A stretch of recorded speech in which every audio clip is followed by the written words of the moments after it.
সদকাতুল ফিতর আমরা কেন দিব? এটার দুইটা কারণ। এক নম্বর কারণ হচ্ছে আমরা সদকাতুল ফিতর দিব যে আমরা রোজা রাখা অবস্থায় আমাদের থেকে অনেক গুনাহের কাজ হয়ে গেছে। আমরা অনেক সময় অনেকের গীবত করেছি, অনেক অনর্থক কাজ করেছি, বসে বসে আড্ডা দিয়েছি, গল্প করেছি, তিলাওয়াত না করে, আমল আখলাক না করে। তো ওই ভুলগুলো থেকে রোজাকে ফ্রেশ করার জন্য, রোজাকে ওই সমস্যাগুলো থেকে পরিষ্কার করার জন্য সদকাতুল ফিতর দেওয়া আছে।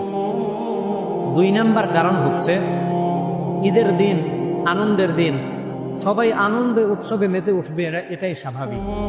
কিন্তু বলুন তো, যার ঘরে খাবারের ব্যবস্থা নেই, যার ঘরের সন্তানরা খেতে পারছে না, যে নিজে খেতে পারছে না, ওই লোকের জন্য কি ঈদের দিন আনন্দের কারণ হবে নাকি আরো দ্বিগুণ কষ্টের কারণ হবে? অবশ্যই দ্বিগুণ কষ্টের কারণ হবে।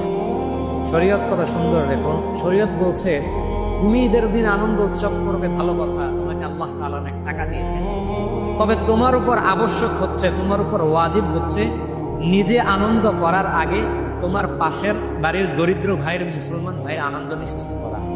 তাকে সদকাতুল ফিতর দিয়ে তুমি নিজে আনন্দ করবে, ভালো কথা, তবে নিজে আনন্দ করার আগে তাকে সদকাতুল ফিতর দিয়ে তার ঘরে আনন্দ ঠিক থাকছে কিনা এটা নিশ্চিত করো।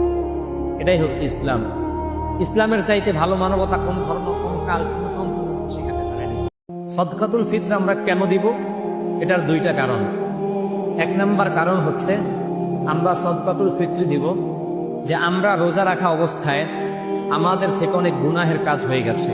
আমরা অনেক সময় অনেকের গীবত করেছি, অনেক অনর্থক কাজ করেছি, বসে বসে আড্ডা দিয়েছি, গল্প করেছি, তিলাওয়াত না করে, আমল আখলাক না করে।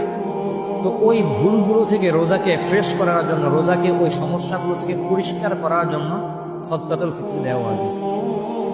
দুই নাম্বার কারণ হচ্ছে ঈদের দিন, আনন্দের দিন, সবাই আনন্দে উৎসবে মেতে উঠবে, এটাই স্বাভাবিক। কিন্তু বলুন তো, যার ঘরে খাবারের ব্যবস্থা নেই, যার ঘরের সন্তানরা খেতে পারছে না, যে নিজে খেতে পারছে না, ওই লোকের জন্য কি ঈদের দিন আনন্দের কারণ হবে নাকি আরো দ্বিগুণ কষ্টের কারণ হবে? অবশ্যই দ্বিগুণ কষ্টের কারণ হবে। শরীয়ত কত সুন্দর দেখুন, শরীয়ত বলছে তুমি ঈদের দিন আনন্দ উৎসব করবে, ভালো কথা, তোমাকে আল্লাহ তাআলা অনেক টাকা দিয়েছেন, তবে তোমার উপর আবশ্যক হচ্ছে, তোমার উপর ওয়াজিব হচ্ছে নিজে আনন্দ করার আগে তোমার পাশের বাড়ির দরিদ্র ভাইয়ের, মুসলমান ভাইয়ের আনন্দ নিশ্চিত করা। তাকে সদকাতুল ফিতর দিয়ে তুমি নিজে আনন্দ করবে, ভালো কথা, তবে নিজে আনন্দ করার আগে তাকে সদকাতুল ফিতর দিয়ে তার ঘরে আনন্দ ঠিক থাকছে কিনা এটা নিশ্চিত করো। এটাই হচ্ছে ইসলাম। ইসলামের চাইতে ভালো মানবতা কোন ধর্ম, কোন কাল, কোন তন্ত্র